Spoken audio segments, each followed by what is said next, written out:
Hello, everyone, and welcome to the tavern. Been a while since I've done a free talk. This one is a follow-up on a previous video from last year. As it turns out, the Tomb Raider tabletop game got cancelled. And while that seems like that should be a one-sentence discussion, there's actually quite a bit here that has a lot of implications on the future of tabletop gaming. Also, before we get started, I want to point out that last time I did focus a little too much on the Fate system, and while the game is the Powered by the Apocalypse system, there were a lot of similarities between the two, and frankly, I've never played Powered by the Apocalypse because it looks like crap. This time around, I will make sure to clarify the differences. Let's go and discuss what this game was, why it failed, and what this means for the future of tabletop.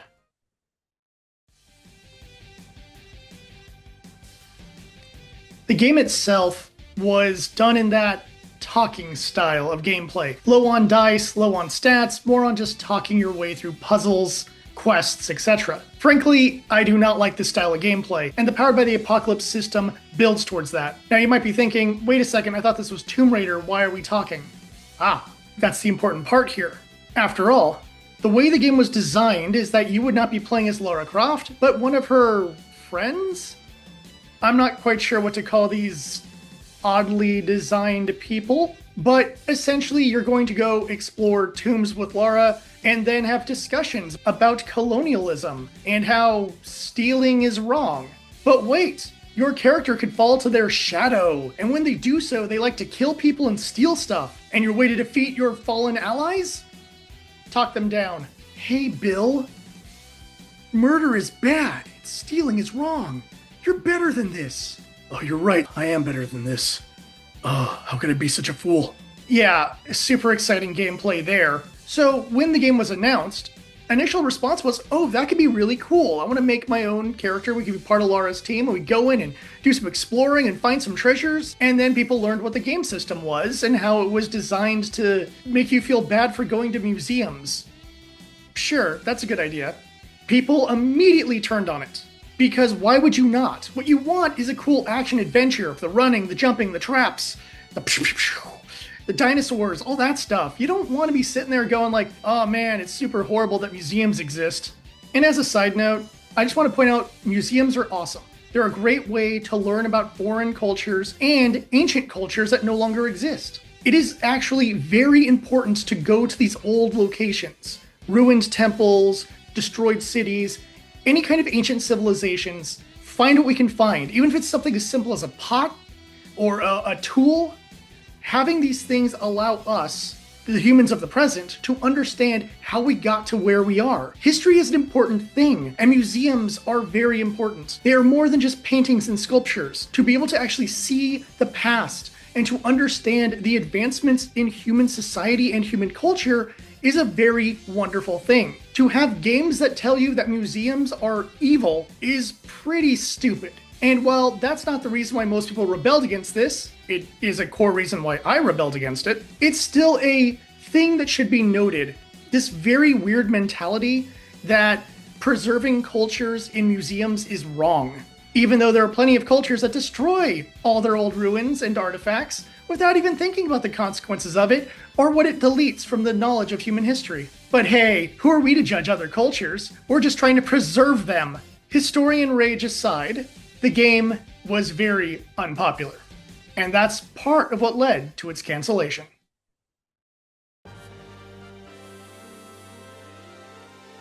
Now, the official word on the cancellation of the game is due to creative differences, which is a nice way of saying our two companies didn't get along. Now, it is always possible people at Crystal Dynamics saw the haphazard, sloppy work of Evil Hat Productions. This included taking an action-adventure game and making it a game about complaining and talking and no action or adventure. I'm sure Crystal Dynamics was like, yeah, next. But considering the fact that Crystal Dynamics put a little page at the beginning of the Tomb Raider Remastered collection saying how they disagree with a lot of the stuff that's in the game, but they didn't alter the game. This sounds like Evil Hat Productions was doing exactly what Crystal Dynamics believes in. You know, except for probably the aversion to math that comes with a dice limited system.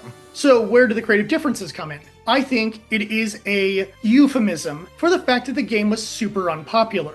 There was a lot of videos, mine included, that talked about how bad of an idea this game is, and why would you use a garbage system, why would you focus on characters complaining at each other when you could have had a really cool, fun, exciting adventure. Now, people might say, well, that's a little crazy thinking that a bunch of angry YouTubers and people on Twitter were the reason they quit.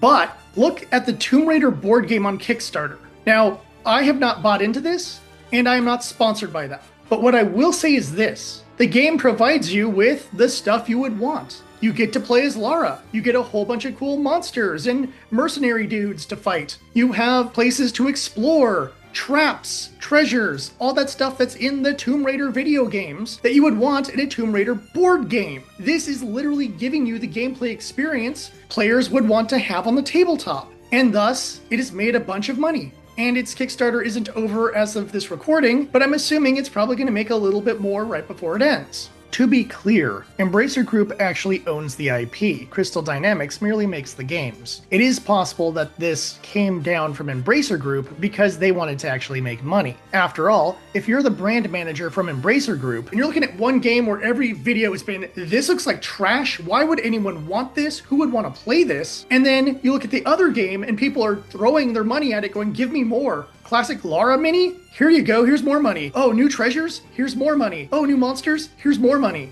Yeah, kind of a very huge difference there between the two things. Let's trash the thing that's just going to hurt our brand and try to do more stuff like the board game, which is improving our brand. Now, this has big implications for the industry.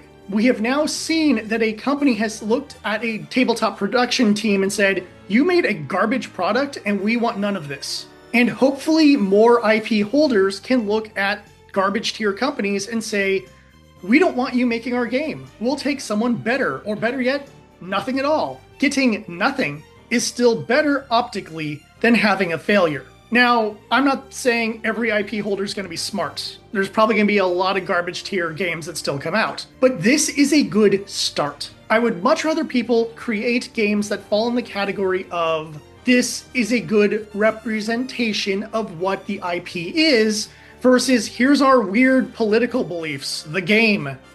Don't do that, companies. No one wants to get preached at, no one wants to sit around the table and have a cry session.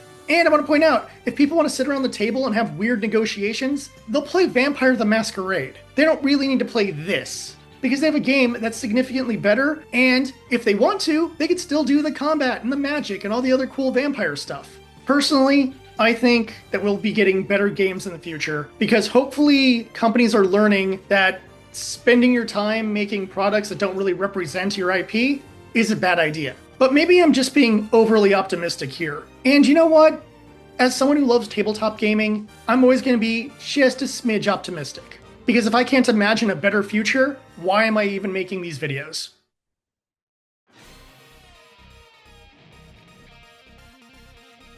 I'm sure I'm not alone when I say I'm glad this was canceled. Games like this deserve to fail, and hopefully other dumb ideas will fail in the near future because frankly, the tabletop industry can't thrive on bad ideas. Whether they're board games or they are tabletop games, we need good ideas and stronger products in order to keep the industry healthy and to keep the players having fun, which is still very important in my book. Now, I know it is an unpopular thing to say, but I hope some people get fired over this one, because this is a blunder of massive, massive levels. You could have made a really interesting tabletop RPG in the Tomb Raider universe, and instead, this is what they could come up with.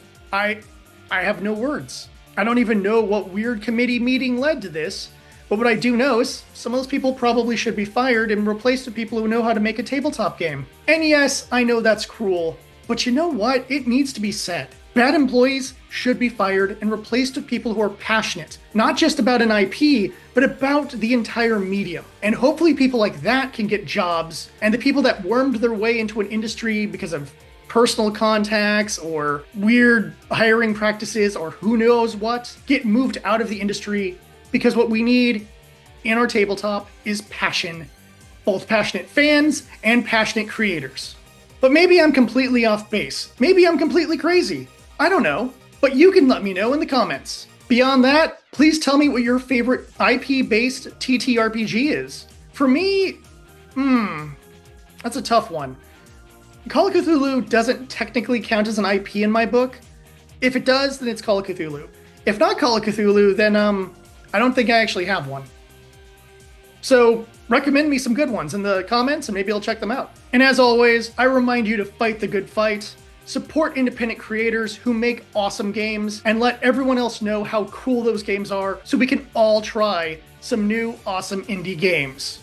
Until next time, I'm the Dapper Bard, and I'll see you at the tavern.